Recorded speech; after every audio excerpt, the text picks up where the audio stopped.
आज 2 बड़ी important meetings हुई हैं और वो इंपॉर्टेंट मीटिंग्स कनाडा और इंडिया के रिलेशंस की हिस्ट्री में सबसे सटीक, सबसे स्ट्रॉन्ग गिनी जाएंगी। स्टूडेंट्स के लिए भी एक एडवाइजरी जो है वो आज भारतीय गवर्नमेंट ने इशू की है। अब ये क्या कहता है कि भारत मत जाना बड़े खतरे वाली जगह है। एक ट्रैवल एडवाइजरी पास करी है भाई साहब ने, भारत मत जाना खतरे की जगह है। तो तू हेलमेट पहन के आया था भारत में जब G20 के लिए आया था? ट्रूडो ने ये इसलिए खास तौर पे किया है, मुझे लगता है कि ये G20 की मीटिंग में he was not given much importance. एक हुई जब अजीत डोवल जी गए मिलने अमित शाह जी से, और दूसरा जयशंकर जी मिले नरेंद्र मोदी जी से। अभी कुछ दिन पहले खालिस्तानियों ने एक प्रोसेशन निकाला था, उसमें इंदिरा गांधी को गोली मारते हुए दिखाया था। ये freedom of speech and expression है। उसके बाद उन्होंने सरेआम धमकी दी कि हम यहाँ के जो एम्बेसडर हैं उनको हम देख लेंगे। वो मातम कर रहे हैं रुदाली की तरह के, मर गया। अगर निज्जर फ्रीडम ऑफ स्पीच और एक्सप्रेशन को वो कर रहा था एक्सपीरियंस, तो फिर ओसामा बिन लादेन अफगानिस्तान में भी freedom of speech and expression को एक्सरसाइज कर रहा था, जब वो कह रहा था कि वेस्ट जो है वो मिडिल ईस्ट में जाकर के वो डिस्ट्रक्टिव एक्टिविटी करता है। ये भारत वो भारत नहीं है मौनी बाबा का, वो गया समय। घुसकर मारेंगे और घुसकर मार रहे हैं। अगर Nijjar freedom of speech and expression enjoy कर सकता है तो हम वेस्ट को तबाह बर्बाद कर देंगे कहने वाले ओसामा बिन लादेन में क्या बुराई है? शेर के मुंह में हाथ डालने की कोशिश कर रहे हो, पूरा हाथ ही खत्म हो जाएगा, या ऐसा ना हो जाए कि पूरा शरीर ही खत्म हो जाए।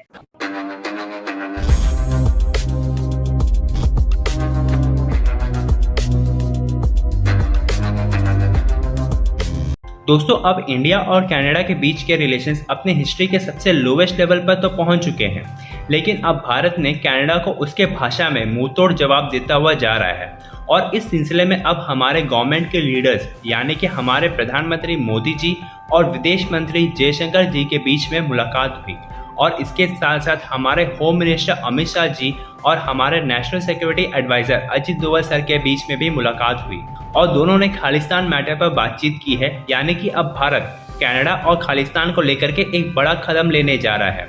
और इसके साथ साथ भारत ने कनाडा को मुंहतोड़ जवाब देते हुए अपने सिटीजन्स जो कनाडा में रहते हैं, या तो पढ़ाई के लिए या फिर जॉब के लिए, उन्हें एक ट्रैवल एडवाइजरी जारी की है, जिसमें उन्होंने कनाडा जाना डेंजरस कहा है। और इसके साथ साथ जो कनाडा में रहते हैं उन्हें सतर्क होने को कहा है। और ऐसा ही ट्रैवल एडवाइजरी कनाडा ने भी भारत के लिए जारी की है, क्योंकि एक और खालिस्तानी चूहा पन्नू ने हम भारतीयों को खुलेआम धमकी दी है, वह भारतीय हिंदू मंदिर और भारतीय डिप्लोमेटिक मिशंस पर अटैक करेगा, ऐसा कहा है। तो चलिए इसी विषय पर आगे इस वीडियो को देखते हैं। इंडिया का ये कहना है कि हम ट्रूडो के उसमें नहीं आएंगे because Trudeau is playing in the hands of indirectly ISI and Khalistani.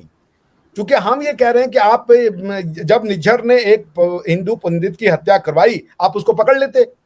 हम भी तो आपको क्रेडिबल एविडेंस दे रहे हैं, आप उसको इन्वेस्टिगेशन नहीं करना चाह रहे हो, आप एक साइडेड कह रहे हो। यानी कि कल को कनाडा में अगर ओसामा बिन लादेन भी होता तो आप कहते हो freedom of speech and expression है। कोई भी हत्यारा क्रिमिनल आपकी धरती पे चला है और आप कहो कि ये freedom of speech and expression है क्योंकि वो कैनेडियन सिटीजन बन गया। इन्हीं लोगों ने अपने अपने गुरुद्वारों में, जिन्होंने कनिष्क का पूरा फ्लाइट उड़ा दिया था जिसमें कैनेडियन भी मरे थे, उनकी फोटोएं लगा रखी हैं एज अ शहीद। तो ये freedom of speech and expression है। Incitement to violence under no circumstances can be considered as freedom of speech and expression and Canada needs to understand that. आपको फाड़ना है, आप कितने भारत के देवी देवताओं का वो जो है कनाडा के जो उसमें वेबसाइट्स में वो टॉयलेट पेपर बिकता है, तो कहीं पे फुटमैट बिकता है, हमने तो कभी उसको ऑब्जेक्शन नहीं किया। आप बेचो भाई, आपको freedom of speech and expression है। अब आप इंसाइटमेंट भी करवाओगे, टेररिज्म भी करवाओगे। और जनरल असेंबली रिजोल्यूशन 2625 साफ साफ कहता है कि कोई भी आप अपनी धरती, जैसे पाकिस्तान समझिए, पाकिस्तान कहता है ना अफगानिस्तान को कि आप अपने लोगों को, आप अपनी भूमि मत दीजिए हमारे अगेंस्ट में एक्टिविटी करने के लिए। यही इंडिया भी कह रहा है कि अगर आप टीटीपी आपके यहाँ पे रह रही है तो आप टीटीपी के अगेंस्ट में एक्शन लो, क्योंकि तो आपका जुरिस्डिक्शन, हम कैसे जाके एक्शन ले ले, क्योंकि हम जाएंगे तो वॉर हो जाएगा। वही बात हम कह रहे हैं कि आप इनके अगेंस्ट में action low. How can you allow your land just because of Canada हो, मतलब तालिबान, मतलब अफगानिस्तान के लिए और कनाडा के लिए दो स्टैंडर्ड होगा। कल को कोई वेस्ट का आतंकवादी जाकर के छुप जाए अफगानिस्तान के लैंड पे, तो आप तो ओसामा बिन लादेन को मारने के लिए घुस जाते हो अफगानिस्तान में। आपने सद्दाम हुसैन बेचारे की क्या गलती थी? उसको आपने निपटा दिया कि उसके पास वेपन्स ऑफ मास डिस्ट्रक्शन है, तब freedom of speech and expression नहीं था उसके पास। बिल्कुल।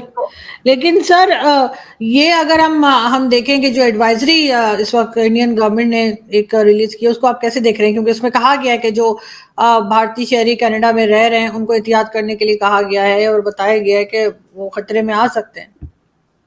हाँ, तो अब चूंकि इन्होंने खालिस्तानियों के साथ खुल के खड़े हो गए हैं ये, तो खालिस्तानी अटैक कर सकते हैं। वैसे भी 4-5 अटैक के वो आए थे जब इन्होंने इंडियंस के ऊपर अटैक किया था खालिस्तानियों ने, तो एडवाइजरी उन्होंने सही जारी की है। आज 2 बड़ी इंपॉर्टेंट मीटिंग्स हुई हैं और वो इंपॉर्टेंट मीटिंग्स कनाडा और इंडिया के रिलेशंस की हिस्ट्री में सबसे सटीक, सबसे स्ट्रॉन्ग गिनी जाएंगी। एक हुई जब अजीत डोवल जी गए मिलने अमित शाह जी से, और दूसरा जयशंकर जी मिले नरेंद्र मोदी जी से। दोनों अलग अलग मीटिंग्स है, बट दोनों के थोड़े से डिफरेंसेस हैं जिससे हमें समझ में आना चाहिए कि होने क्या वाला है। अजीत डोवल जी मिलने गए अमित शाह से, home minister, national security adviser, मतलब जो भी कदम उठाया जाएगा भारत की धरती में उठाया जाएगा और जो टारगेट किया जाएगा, जितने भी खालिस्तानी है जिनके घर बार ओसीआई पीआईओ जो भी होगा वो भारत के अंदर होगा, वो वहां से सेट होता है trend. That is why meeting with the home minister से मीटिंग। दूसरी मीटिंग होती है जयशंकर के बीच में और नरेंद्र मोदी जी के बीच में। मतलब अब ये अंदर से के साथ साथ बाहर दोनों फ्रंट खोल दिए जाएंगे टैकल करने के लिए Khalistan. This is mission Khalistan, put an end to Khalistan. लोग बार बार बोलते थे। मिस्टर ट्रूडो, यार एक बात तो बताओ, इतना प्यार है कनाडा में बैठे खालिस्तान से, तो थोड़ा सा हिस्सा तोड़कर कनाडा का दे दो, बना लेंगे भगोड़े खालिस्तानी वहीं पर। यहां तो आने की हिम्मत नहीं है इनकी। और वैसे भी कनाडा का एरिया तो अच्छा खासा है यार, ऑलमोस्ट 9.98 मिलियन स्क्वायर किलोमीटर्स का। Don't worry about the living and all that, Pakistan will take care of that. और वैसे भी इनको आदत पड़ गई है डोनेशन के पैसे पर पलने की, और पाकिस्तान माहिर है कटोरा लेकर डोनेशन मांगने में और यह सब हरकत करने में। वैसे होते हैं ना रेड लाइट पे कुछ लोग जो गठरी बांधकर बच्चे के नाम पे भीख मांगते हैं और फिर उसी भीख से ड्रग्स और शराब पीते हैं। दोस्तों, अब मैं आता हूं मुद्दे पर, और मुद्दा यह है कि जस्टिन ट्रूडो ने पार्लियामेंट में मारा भंड। जस्टिन ट्रूडो ने बोला कि भाई इंडिया ने मरवा दिया निज्जर को। अब निज्जर मरा कब था? निज्जर मरा कब था? आप देखिए, कुछ महीने हो गए निज्जर को मरे हुए। अब निज्जर को मरे हुए महीने हो गए। ये G20 आया भारत में, ये भारत आया G20 के लिए। इसकी मोदी जी से बात हुई, तब तक इसने मीडिया में नहीं बता रखा था कि हमें ऐसा शक है कि भारत ने मार दिया निज्जर को। ठीक है, अब ये क्या कहता है कि भारत मत जाना, बड़े खतरे वाली जगह है। एक ट्रैवल एडवाइजरी पास करी है भाई साहब ने, भारत मत जाना, खतरे की जगह है। तो तू हेलमेट पहन के आया था भारत में जब G20 के लिए आया था? भारत में खतरा लग रहा है तो। और ये 2 दिन फालतू रहकर गया, 2 दिन यहां पे फालतू रहकर गया। इसके ऊपर हमने पैसे फालतू खर्च करे इस आदमी के ऊपर। जब भारत इतना खतरे वाली जगह थी तो आप बोलते जो बाइडेन को कि बाइडेन साहब आप क्यों आ रहे हैं, ऋषि सुनक जी आप क्यों आ रहे हैं, ये आपके ऑस्ट्रेलिया के प्राइम मिनिस्टर हैं वो क्यों आ रहे हैं? दुनिया भर आई यहां पे। ये अलग सी बात, मत जाना वहां पे। I know where you are coming from, हमें सब पता है ये जो तुम ड्रामा कर रहे हो। ठीक है, ये तुम्हारा वेस्ट और वाइट वाला जो मामला है ना, ये चलेगा नहीं। नोबडी इज इंप्रेस्ड, समझ रहे हो? ये बहुत पुराना हो गया कार्ड, ये खालिस्तानियों पर चलाओ। खालिस्तानी वो हैं जो गोरी चमड़ी देख के जमीन पे गिर जाते हैं, जमीन पे अपने आप को गुलाम बना लेते हैं गोरों का। भारत में ये नहीं है। जो हमारा गंद था ना भारत का, जब हमने हाउसकीपिंग करी, जो कूड़ा करकट है, वो खालिस्तानी।